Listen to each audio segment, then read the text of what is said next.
ಈಗ 80,000 ಮತದಾರರು ಇರುವಂಥ ಒಂದು ಸಮುದಾಯ ನಮಗೆ ಒಂದು ಟಿಕೆಟ್ ಕೊಡಿ ಅಂತ ಕೇಳಿದ್ದು ಮಹಾಪರಾಧ ಎನ್ನುವಂತೆ ಈ ಪಾರ್ಟಿ ಬಿಹೇವ್ ಮಾಡ್ತಾ ಇದೆಯಲ್ಲ. ನಂಬರ್ 1. ನಂಬರ್ 2,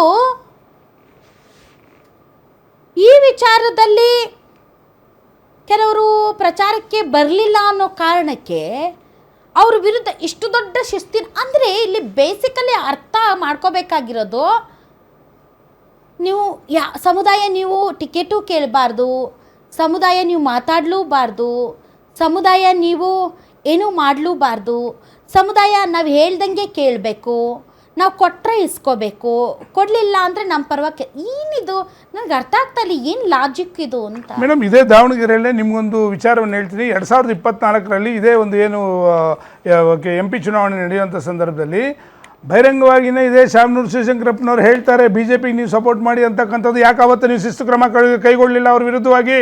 ಇವತ್ತು ಯಾಕೆ ನಾಯಕರ ಮೇಲೆ ನೀವು ತಗೊತಾ ಇದ್ದೀರಾ ಅಂತಂದರೆ ಕೇವಲ ವೋಟ್ ಬ್ಯಾಂಕ್ಗೋಸ್ಕರ ಮುಸಲ್ಮಾನರು ಇಟ್ಕೊಂಡಿರ್ತಕ್ಕಂಥದ್ದು ಮೂಲಭೂತ ಸೌಕರ್ಯಗಳು ಕಲ್ಪಿಸ್ಕೊಡುವಂಥ ಸಂದರ್ಭದಲ್ಲಿ ಶ್ರೀಮಾನ್ ದೇವೇಗೌಡರು ಮೀಸಲಾತಿ ಕೊಡೋದು ಮೂಲಭೂತ ಸೌಕರ್ಯ, ಅದು ಅವ್ರಿಗೆ ಮೂಲಭೂತ ಸೌಕರ್ಯ ಕೊಡಬೇಕು ಅಂತಂದರೆ ಇವರು ಕೇವಲ ಮತಕ್ಕೋಸ್ಕರ ಇವ್ರನ್ನ ಅಡ್ಡ ಇಟ್ಕೊಂಡು ಆಯಿತು ಕೊಡಬೇಕಿತ್ತು, ಯಾಕೆ ಇವ್ರು ಹಂಗಂದ್ರೆ ಜಬ್ಬಾರ್ ಅವ್ರಿಗೆ ಕೊಡಲಿಲ್ಲ, ಅವ್ರಿಗೆ ಸೀಟನ್ನು ಗೆಲ್ಸ್ಕೊಂಬರ್ತೀವಿ ಅಂತಕ್ಕಂಥ ಮಾತನ್ನು ಇಡೀ ಸಮಾಜನೇ ಸೇರಿ ಹೇಳ್ತು. ಜಬ್ಬಾರವ್ರನ್ನ ಯಾಕೆ ನೀವು ತೆಗೆದ್ರಿ, ಯಾವ ಕಾರಣಕ್ಕೆ ನೀವು ಅವ್ರು ಕೊಡಲಿಲ್ಲ? ಆಮೇಲೆ ಪೈಲ್ವಾನ್ ಅವ್ರನ್ನ ಯಾಕೆ ಮಧ್ಯೆ ನಿಲ್ಲಿಸ್ಬಿಟ್ಟು ಅವ್ರ ಹತ್ರ ನೀವು ಸಂಧಾನಕ್ಕೆ ಹೋದ್ರಿ, ಯಾಕೆ ಮೊದಲೇ ನಿಮ್ಗೆ ಗೊತ್ತಿರಲಿಲ್ವಾ? ಈ ವಿಚಾರಗಳು ಕೇವಲ ನಡೀತಾ ಇರ್ತಕ್ಕಂಥ 2 ಬಣಗಳಿಂದ ಇರ್ತಕ್ಕಂಥ ಪ್ರಾಬ್ಲಮ್ಗೋಸ್ಕರ ಇಲ್ಲಿ ಸಮಸ್ಯೆ ಸೃಷ್ಟಿಯಾಗಿದ್ದು. ಮೇಡಮ್ ನೋಡಿ, ಯಾವೊಂದು ನಿಮಗೆ ನಜೀರ್ ಅಹಮದ್ ಅವರಾಗಿರ್ಬೋದು, ಜಮೀರ್ ಅವರಾಗಿರ್ಬೋದು ಕೂಡ ಆವತ್ತು ಕೂಡ ಇಬ್ಬರು ಒಂದೇ ಕ್ಯಾಂಡಿಡೇಟ್ನ ಮಾಡಬೇಕು ಅಂತಕ್ಕಂಥ ಮಾತನ್ನು ಹೇಳಲಿಲ್ಲ. ಅವರು ಕೂಡ ಬೇರೆ ಬೇರೆ ಕ್ಯಾಂಡಿಡೇಟ್ಗಳ ಹೆಸರೇ ಹೇಳಿದ್ರು. ಅಲ್ಲಿಂದ ಶುರು ಆಗೋಯ್ತು. ಪ್ಲಸ್ ಆಮೇಲೆ ಯಾಕೆ ಅಲ್ಲಿ ಜಮೀರವ್ರ ವಿರುದ್ಧವಾಗಿ ಅಂತ ಬಹಿರಂಗವಾಗಿ ಹೇಳಿಕೆ, ಇವನೇ ಯಾರು ನಮ್ಮ ಕ್ಷೇತ್ರಕ್ಕೆ ಬಂದು ಮಾತಾಡೋಕ್ಕೆ ಅನ್ನೋ ಮಾತು ಯಾವತ್ತು ಬಂತೋ ಅಲ್ಲಿಂದ ಇಲ್ಲಿ ಶುರು ಆಗಿದ್ದಂತಕ್ಕಂಥದ್ದು ಒಂದಾದರೆ, ಎರಡನೇದು ಮುಸಲ್ಮಾನರ ಇವರು ಕೇವಲ ಇಟ್ಕೊಂಡಿರ್ತಕ್ಕಂಥದ್ದು ಆ ಸಮಾಜವನ್ನು ಅಡ್ಡ ಇಟ್ಕೊಂಡು ಯಾವುದೇ ಸವಲತ್ತುಗಳು ಕೊಡ್ದೇನೆ BJP ವಿರುದ್ಧವಾಗಿ ಮತ್ತು NDA ವಿರುದ್ಧವಾಗಿ ಅವ್ರನ್ನ ಎತ್ತಿ ಕಟ್ಟಿ ಮತಗಳು ಪಡ್ಕೊಳ್ಳೋದಕ್ಕೋಸ್ಕರ ಹೊತ್ತಾಗಲಿ ಮೂಲಭೂತ ಸೌಕರ್ಯಗಳು ಯಾವುದೂ ಕಲ್ಪಿಸ್ಕೊಳ್ಳಿಲ್ಲ. ಆ ರೀತಿ ಆಗೋಂಗೆ ಇದ್ದಿದ್ರೆ ಇವತ್ತು ಇವರು ಇಷ್ಟು ಜನ ಮೂಲತಃ ಕಾಂಗ್ರೆಸ್ ಅವರು ಇಷ್ಟು ಜನ ಲೀಡರ್ಗಳಿದ್ರಲ್ಲ, ಯಾಕೆ ಅಲ್ಲಿ ಕೊಡಲಿಲ್ಲ? ಹಾಗಾದರೆ ಇದೇ ಕಾರಣಕ್ಕಂತಲೇ ಇವ್ರ ಮನಸ್ಸಲ್ಲಿ ಇದ್ದಿದ್ದು ಇಷ್ಟೇ. ಯಾವುದೇ ಕಾರಣಕ್ಕೂ ಕೂಡ ನಮ್ಮ ಬಣ್ಣಗಳ ಬಡದಾಟದಲ್ಲಿ ಇದೊಂದು ಒಳ್ಳೆ ಚಾನ್ಸ್ ಸಿಕ್ತು DK ಶಿವಕುಮಾರ್ ಅವ್ರಿಗೆ. ನನ್ನ ವಿರುದ್ಧವಾಗಿ ನೀವು ಕೆಲಸ ಮಾಡ್ತಾ ಇದ್ದೀರಲ್ಲ, ಮೊದಲು ಶಿಸ್ತು ಅಂತಕ್ಕಂಥ ಪದೇ ಪದೇ ಮಾತಾಡ್ತಾ ಇದ್ದಾರೆ. ಶಿಸ್ತಿನ ವಿಷಯ ಮಾತಾಡೋರಾದ್ರೆ ಶಿವಕುಮಾರ್ ಅವ್ರಿಗೆ ಶಿಸ್ತು ಯಾವಾಗ ಜ್ಞಾಪಕ ಬರುತ್ತೆ ಅಂತಂದ್ರೆ ತಮ್ಮ ವಿರುದ್ಧ ಏನಾದ್ರೂ ನಡೀತಿದೆ, ಅದರ್ವೈಸ್ ಅವ್ರಿಗೆ ಶಿಸ್ತಿದೆ ಈ ಒಂದು ಪಕ್ಷದಲ್ಲಿ ಅನ್ನೋದು ಅವ್ರಿಗೆ ಜ್ಞಾಪಕನೇ ಬರೋದಿಲ್ಲ. ಮೇಡಮ್, ನಿನ್ನೆ ಕೂಡ ಶಿಸ್ತಿನ ವಿಷಯ ಮಾತಾಡಿದಂತ ಸಂದರ್ಭದಲ್ಲಿ ಲಾಸ್ಟ್ ನಾನು ಮುಗಿಸ್ತೀನಿ. ನಿನ್ನೆ ಕೂಡ ಶಿಸ್ತಿನ ವಿಚಾರದನ್ನು ಅವರೇ ಮಾತಾಡಿದ್ರು. ಯಾರಾದ್ರೂ ಕೂಡ ಶಿಸ್ತಾಗಿ ಅಲ್ಲಿ ಹೋಗ್ಬಿಟ್ಟು ಡೆಲ್ಲಿಲಿ ಮಾತಾಡಿದ್ರೆ ನಿಮ್ಮ ಬಗ್ಗೆ ನಾವು ಆಕ್ಷನ್ ತಗೋತೀವಿ ಅಂತೇಳಿ ಇವತ್ತು ಹೇಳಿಕೆಗಳು ಕೊಟ್ಟಿದ್ದಾರೆ. ಎಲ್ಲಿದೆ ಶಿಸ್ತು? ಹಾಗಾದ್ರೆ ರಾಷ್ಟ್ರೀಯ ಅಧ್ಯಕ್ಷರೇ ಹೇಳಿದ್ರು ಬಾಯಿ ಮುಚ್ಕೊಂಡಿರ್ಬೇಕು ಅಂತೇಳಿ. ಯಾರು ಬಾಯಿ ಮುಚ್ಕೊಂಡಿದ್ದಾರೆ? ಇವ್ರ ಕಂಟ್ರೋಲ್ ಯಾರು ಇಲ್ಲ ಅಂತಕ್ಕಂಥದ್ದು ಸ್ಪಷ್ಟವಾಗಿ ಗೊತ್ತಾಗುತ್ತೆ. ಕಾಂಗ್ರೆಸ್ ನಲ್ಲಿ ಪಾಪ ಮುಸ್ಲಿಮರ ಸಿಟ್ಟು ದವಡೆಗೆ ಮೂಲ ಅಂತ ಆಗಿದೆ. ಯೂಸ್ ಆ್ಯಂಡ್ ಥ್ರೋ ಪಾಲಿಟಿಕ್ಸ್ ಭಾಳ ಚೆನ್ನಾಗಿ ಮಾಡ್ಕೊಂಡ್ಬರ್ತೀರಿ. ಈಗ ಸಿದ್ದರಾಮಯ್ಯನವರು ಇದೇ ದಾವಣಗೆರೆ ಮತ್ತು ಬಾಗಲಕೋಟೆ ಚುನಾವಣೆಯಲ್ಲಿ ನೀವು ಕೂಡ ಆನ್ ಗ್ರೌಂಡಲ್ಲಿದ್ದರೆ ಹೋಗಿದ್ದ ಕಡೆಲ್ಲ ಹೇಳಿದ್ದೇನು ಅಹಿಂದ ಸಮುದಾಯಗಳ ಧ್ವನಿಯಾಗಿ ನಾನು ಇರ್ತೀನಿ ಅಂತ. ಈಗ ಭಾಳ ಸ್ಪಷ್ಟವಾಗಿ ನೀವು ಒಂದು list of sequence of events ಕೊಟ್ವಿ. ರಾಜಣ್ಣ ಅವರು, ನಾಗೇಂದ್ರ ಅವರು, ಇವತ್ತು ಜಬ್ಬಾರ್ ಅವರು ಇರ್ಬೋದು, ನಜೀರ್ ಅಹಮದ್ ಅವರು, ಇವರೆಲ್ಲ ಕೂಡ ಅದೇ ಅಹಿಂದ ಅಟ್ರಾಕ್ಷನ್ಗೆ ಬರ್ತಕ್ಕಂಥ ನಾಯಕರಲ್ವಾ. ಇದಕ್ಕೆ ಇವತ್ತು ಸಿದ್ದರಾಮಯ್ಯನವರು ಏನು ಉತ್ತರ ಕೊಡ್ತಾರೆ ಅನ್ನೋದು ಕೂಡ ನಾವು ಕೂಡ ಕಾತರದಿಂದ ನೋಡ್ತಾ ಇದ್ದೇವೆ. ಸಿದ್ದರಾಮಯ್ಯನವರು ಉತ್ತರ ಕೊಡುವಂತ ಪೊಸಿಷನ್ ಅಲ್ಲಿಲ್ಲ. ಅವ್ರು ಏನು ಉತ್ತರ ಕೊಡ್ತಾ ಇಲ್ಲ. ಅವ್ರು ಹೊರಗಡೆ ಈ ವಿಚಾರದಲ್ಲಿ ಬಹಿರಂಗವಾಗಿ ಮಾತಾಡ್ತಾ ಇಲ್ಲ. ವೇರಾಸ್ DK ಶಿವಕುಮಾರ್ ಅವ್ರು ಮಾತಾಡ್ತಾ ಇದ್ದಾರೆ, ಸಿದ್ದರಾಮಯ್ಯ ಅವ್ರು ಮಾತಾಡ್ತಾ ಇಲ್ಲ. ಬಿಕಾಸ್ ಸಿದ್ದರಾಮಯ್ಯ ಅವ್ರು ಬಂದವ್ರು ಒಬ್ಬರಿಂದ ಒಬ್ಬರಾದ್ಮೇಲೆ ಒಬ್ರು ಹೊರಗಡೆ ಹೋಗ್ತಾ ಇರೋದ್ರಿಂದ ಐ ಡೋಂಟ್ ನೋ ಅವ್ರು ಮಾತಾಡಕ್ಕೆ ಏನಾದ್ರೂ ಇದೆಯಾ. ಕಿಕ್ಔಟ್ ಮಾಡಿರೋಂಥ ಇದು ನೀವು ಹೊರಗಡೆ ಅಂತ ಹೇಳ್ಬೇಡಿ. ಪಾಪ ಅವ್ರನ್ನ ಕಿಕ್ಔಟ್ ಮಾಡಿರೋದು ಮುಲಾಜಿಲ್ದೆ. ಮತ್ತೆ ಎರಡನೇ ನೋಡಿ, DK ಶಿವಕುಮಾರ್ ಎಷ್ಟು ಚಾಣಾಕ್ಷ ರಾಜಕಾರಣಿ ಅಂದರೆ ನಿಮ್ಮ ಮಾಧ್ಯಮದವ್ರು ನೀವು ಬಹುಶಃ ಅಬ್ಸರ್ವ್ ಮಾಡಿದ್ರಿ ಅನ್ಸುತ್ತೆ. ನಿಮಗೆ ಈವೆಂಟ್ಸ್ ಬಗ್ಗೆ ಏನಾದರೂ ಮಾಹಿತಿ ಇದೆ, ಡೆವಲಪ್ಮೆಂಟ್ ನನಗೆ ಗೊತ್ತಿಲ್ಲ ಅಂತಾರೆ. ಮತ್ತೆ ಅವ್ರದೇ ಮುಂದುವರೆದು ಸ್ಟೇಟ್ಮೆಂಟ್ ಕೊಡ್ತಾರೆ, ಡಿಸಿಪ್ಲಿನ್ ಅನ್ನ ಯಾವುದೇ ಪಾರ್ಟಿಯಲ್ಲಾಗಲಿ ಕಾಪಾಡ್ಕೋಬೇಕು ಚುನಾವಣೆ ಸಂದರ್ಭದಲ್ಲಿ ಅಂತಂದ್ರೆ ಅರ್ಥ ಏನು? ಶಿಸ್ತು ಮುಸಲ್ಮಾನರಿಗೆ ಮಾತ್ರ, ಬೇರೆ ಸಮುದಾಯಗಳಿಗೆ ಶಿಸ್ತಿಲ್ಲ. ಆಮೇಲೆ ಮೂರನೇದು ನೋಡಿ, ಕಾಂಗ್ರೆಸ್ ಯಾವ ರೀತಿ ವರ್ಕಿಂಗ್ ಮೆಕ್ಯಾನಿಸಮ್ ಹೇಗೆ ಅಂದರೆ ಮೇಡಮ್, ಇವರು ಸುಳ್ಳಿನ ಕತೆಕಟ್ಟೆಗಳನ್ನು ಬುರುಡೆಗಳನ್ನು ಬಿಟ್ಕೊಂಡು ಪಾಪ ಮುಸಲ್ಮಾನರನ್ನ ಎತ್ಕಟ್ಟುವಂಥದ್ದು. ಉದಾಹರಣೆ ಹೇಳ್ಬಿಡ್ತೀನಿ. ಈಗ ನಮ್ಮ ಚಿಕ್ಕಬಳ್ಳಾಪುರ ಜಿಲ್ಲೆಯ ಒಬ್ಬ ಸ್ವಯಂ ಘೋಷಿತ ಮಹಾನ್ ಬುದ್ಧಿಜೀವಿ, ಮೇಧಾವಿ ಅಂತ ಹೇಳ್ಬೋದು, ಪದಗಳ ಸಾಲದ ವರ್ಣನೆ ಮಾಡ್ಲಿಕ್ಕೆ ಇದೇ ದಾವಣಗೆರೆ ಹೋದಾಗ ಯಾವ ರೀತಿ ಮುಸಲ್ಮಾನರನ್ನ ಎತ್ಕಡ್ತಾರೆ ಅಂತಂದ್ರೆ, ಅಬ್ದುಲ್ ಕಲಾಂರನ್ನ ರಾಷ್ಟ್ರಪತಿ ಮಾಡಿದ್ ನಾವು, BJP ಗಿರಾಕಿಗಳಿಗಂತ ಬಹಳ ಕೆಟ್ಟದಾಗಿ ಮಾತಾಡ್ತಾರೆ, ನೀವು ಹೋಗಿ ತಿಳ್ಕೊಳ್ಳಿ ಅಂತೆಲ್ಲ ಸವಾಲ್ ಹಾಕಿದ್ರು ನೇರವಾಗಿ ಪ್ರದೀಪ್ ಈಶ್ವರ್. ನೋಡಿ ಯಾವ ರೀತಿ ಇವ್ರದ್ದು ಇದೇ ಧೋರಣೆ, ಸುಳ್ಳುಗಳನ್ನು ಹೇಳ್ತಕ್ಕಂಥದ್ದು ಮುಸಲ್ಮಾನರನ್ನ ಎತ್ಕಟ್ಟುವಂಥದ್ದು. ಈಗ ಪಾಪ ಪ್ರದೀಪ್ ಈಶ್ವರ್ ಬಾರಪ್ಪ, ನೀನು ಮಾತಾಡು ಮುಸ್ಲಿಂ ಸಮಾಜದ ಬಗ್ಗೆ. ಯಾಕೆ ಜಮೀರ್ ಅಹಮದ್ ಖಾನ್ ಅವ್ರ ಕ್ಯಾಲಿಬರ್ ಇಲ್ವಾ? ನಜೀರ್ ಅಹಮದ್ ಅವ್ರು ನಮ್ಮ ಕೋಲಾರ ಭಾಗದವರು ಸೀನಿಯರ್ ಮೋಸ್ಟ್ ಅವರು, ಯಾಕೆ ಅವ್ರ ಕ್ಯಾಲಿಬರ್ ಇಲ್ವಾ? ಜಬ್ಬಾರ್ MLC ಆಗಿಲ್ವ? ಎಲ್ಲೋದೆ ನೀನೀಗ ಬಂದ್ ಮಾತಾಡಾಗಾದ್ರೆ ನಿಮ್ಗೆ ನಿಜವಾಗ್ಲೂ ನಿಮಗ್ ದಮ್ ಅನ್ನೋದಿದ್ರೆ, ನಿಮಗೆ ಸಮುದಾಯದ ಬಗ್ಗೆ ಒಂದು ಕಮಿಟ್ಮೆಂಟ್ ಇದೆ, ಬಂದ್ ಈಗ ಮಾತಾಡಿ ನೀವು. ಪ್ರದೀಪ್ ಈಶ್ವರ್ ಅವರೇ ಅಲ್ಲ, ಒಂದ್ ನಿಮಿಷ, ಪ್ರದೀಪ್ ಈಶ್ವರ್ ಅವ್ರು ಈಗ ಬಂದ್ ಮಾತಾಡ್ಬೇಕು ನೋಡಿ. ಇದೇ ಸುಳ್ಳುಗಳನ್ನ ಹೇಳ್ಕೊಂಡು ಅಲ್ಲ, ಒಂದ್ ನಿಮಿಷ ಮುಗಿಸ್ಬಿಡ್ತೀನಿ ರೀ ಸರ್, ನಾನು ಮುಗಿಸ್ಬಿಡ್ತೀನಿ ರೀ. ಅಲ್ಲ ಒಂದ್ ನಿಮಿಷ ಮುಗಿಸ್ಬಿಡ್ತೀನಿ. ಇದೇ ರೀತಿ ಸುಳ್ಳುಗಳನ್ನ ಹೇಳ್ಕೊಂಡು ರಾಜಕೀಯ ಮಾಡ್ಕೊಂಡ್ ಬಂದ್ರಲ್ರಿ ಇವತ್ತು ನೋಡಿ. ದುರ್ದೈವ ಮೇಡಮ್, ಅರ್ಥ ಮಾಡ್ಕೊಳ್ಳಿ. ಒಂದ್ ನಿಮಿಷ ಎಷ್ಟರ ಮಟ್ಟಿಗೆ ಬಂದಿದೆ ಅಂದ್ರೆ, ಅದೇ ಪಾರ್ಟಿಯ ಲೀಡರ್ಗಳು ಬಂಡಾಯ ಹೇಳ್ತಾ ಇದ್ದಾರೆ. ಸೀನಿಯರ್ ರಾಜಕೀಯ ಕಾಂಗ್ರೆಸ್ ಅವ್ರಿಗೆ ಅದೇ ಪಾರ್ಟಿಯ ನಾವೇನು ಎತ್ಕಟ್ಟಿದೀವಿ ಹೋಗ್ಲಿ, ಅದೇ ಪಾರ್ಟಿಯ senior most Muslim representatives have gone against Congress. ಇದಕ್ಕೆ ಉತ್ತರ ಇಲ್ಲ ರೀ, ಮುಖ್ಯಮಂತ್ರಿಗಳ ಹತ್ರ ಉತ್ತರ ಇಲ್ಲ. ಪಾರ್ಟಿ ಪ್ರೆಸಿಡೆಂಟ್ ಪ್ರಶ್ನೆ ಕೇಳಿದ್ರೆ ನನಗೆ ಡೆವಲಪ್ಮೆಂಟ್ಸ್ ಬಗ್ಗೆ ಗೊತ್ತಿಲ್ಲ ಅಂತ ಹೇಳ್ತಾರೆ ಅಂತಂದ್ರೆ, ನೋಡ್ತಾ ಇರ್ತಕ್ಕಂಥ ಪ್ರತಿಯೊಬ್ಬ ಮುಸಲ್ಮಾನರು ಅರ್ಥ ಮಾಡ್ಕೊಳ್ಳಿ.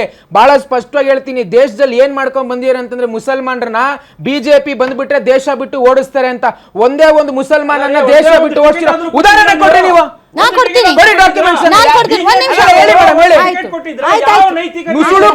ಆಚೆ ಹಾಕ್ತೀವಿ ಇಲ್ಲಿರ್ತಕ್ಕಂಥ ಮುಸಲ್ಮಾನರನ್ನ.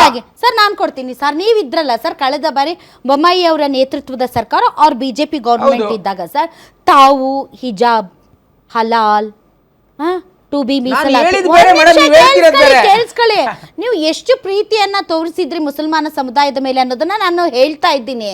ಒಂದು ಟು ಬಿ ಮೀಸಲಾತಿ ತೆಗೆದ್ರಿ, ಹಿಜಾಬ್ ತಂದ್ರಿ, ಹಿಜಾಬ್ನ ತೆಗೆದು ಬಿಸಾಕಿದ್ರಿ, ಹಲಾಲ್ ಅಂದ್ರಿ, ಮತ್ತು ಕೇಳಿ ಆಮೇಲೆ ಆಜಾನ್ ವಿರುದ್ಧ ನೀವು ಧ್ವನಿ ಎತ್ತಿದ್ರಿ. ಆಯ್ತು ಕೇಳಿ, ಆಜಾನ್ ವಿರುದ್ಧ ತಲೆ ಎತ್ತಿದ್ರಿ. ಕರ್ನಾಟಕ ವಿಧಾನಸಭೆಯಲ್ಲಿ ನಾಟ್ ಇವನ್ ಸಿಂಗಲ್ ಕ್ಯಾಂಡಿಡೇಟ್ಗೂ ಕೂಡ ತಾವು ಟಿಕೆಟ್ ಕೊಡ್ಲಿಲ್ಲ. ಸೊ ಆ ಸಮುದಾಯದ ಬಗ್ಗೆ ತಾವು ಮಾತಾಡೋದಕ್ಕೆ ನೈತಿಕತೆ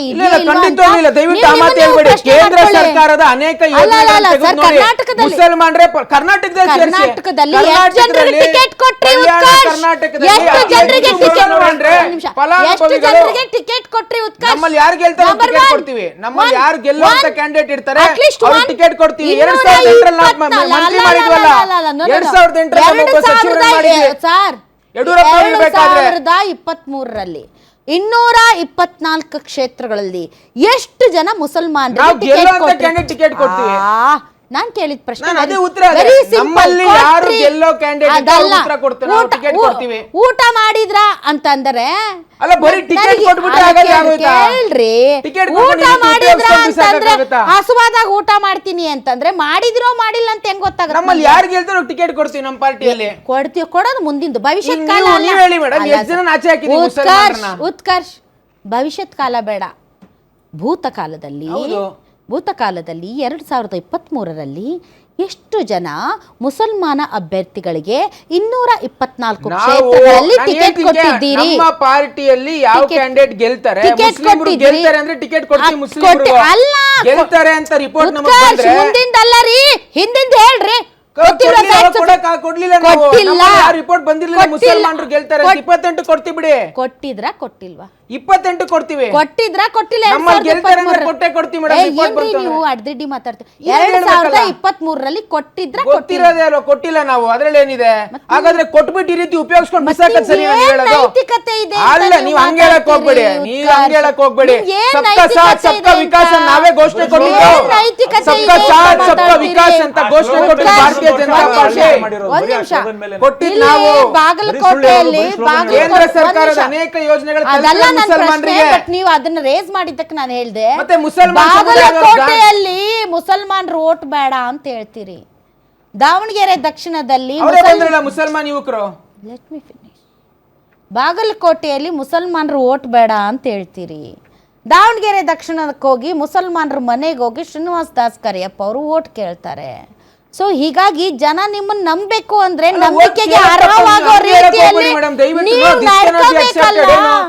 ಬಿಜೆಪಿ ಮುಸಲ್ಮಾನರ ಮನೆಗೆ ಹೋಗ್ಬಾರ್ದು, ಕಾಂಗ್ರೆಸ್ ಅವರು ಹಾಗಾದ್ರೆ ಕಾಂಗ್ರೆಸ್ ಹೋಗ್ಬಾರ್ದು ಇನ್ನು ಮುಂದೆ ಯಾಕೆ ಹೋಗ್ಬಾರ್ದು? ನನ್ನ ಪ್ರಶ್ನೆ ಅರ್ಥ ಆಯ್ತಾ? ಅರ್ಥ ಆಯ್ತು ಹೇಳಿ. ಬಾಗಲಕೋಟೆಯಲ್ಲಿ ನಮಗೆ ಮುಸಲ್ಮಾನರ ಮತ ಬೇಡ ಅಂತ ಹೇಳಿದ್ರಿ. ಯಾರು ಹೇಳಿದ್ರು? ನಿಮ್ದೆ ಬಸನಗೌಡ ಪಾಟೀಲ್ ಯತ್ನಾಳ್ ಯಾರ ಪರವಾಗಿ ಮಾತಾಡಿದ್ರು? ಅವರು ಸ್ವಯಂ ಪ್ರೇರಿತವಾಗಿ ಬಂದಿದ್ರು.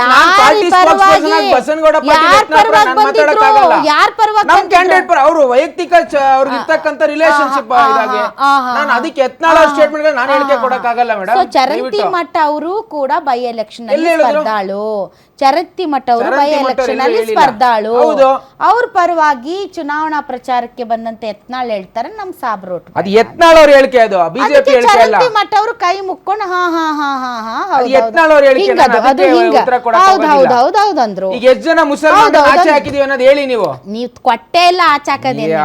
ಸುಮ್ನೆ ನೀವು ಒಂದು ಟಿಕೆಟ್ ಕೊಡಕ್ಕೆ ಯೋಗ್ಯತೆ ಇಲ್ಲದವರು ಆಚೆ ಹಾಕಿರೋದ್ರ ಬಗ್ಗೆ ಏನ್ ಮಾತಾಡ್ತೀರಿ ನೀವು? ಮುಸಲ್ಮಾನರನ್ನ ದಾರಿ ತಪ್ಪಿಸ್ತಾ ಇದ್ದಾರೆ, ಕೊಡ್ತೀವಿ. ಬಿಜೆಪಿ ಪಾರ್ಟಿಯಲ್ಲಿ 2023 ಒಂದು ಟಿಕೆಟ್ ಕೊಡಕ್ಕೆ ಯೋಗ್ಯತೆ ಇಲ್ಲದವರು ಕರ್ನಾಟಕದಲ್ಲೂ ಕೊಡ್ತೀವಿ. ಏನ್ ಮಾತಾಡ್ತೀವಿ? I will come back, but that is not the issue. Issue is ಮುಸಲ್ಮಾನ ನಾಯಕರಿಗೇನೆ ಶಿಸ್ತು ಅನ್ವಯ ಆಗುತ್ತೆ, ಬೇರೆಯವ್ರಿಗೆ ಶಿಸ್ತು ಅನ್ವಯ ಆಗೋದಿಲ್ಲ.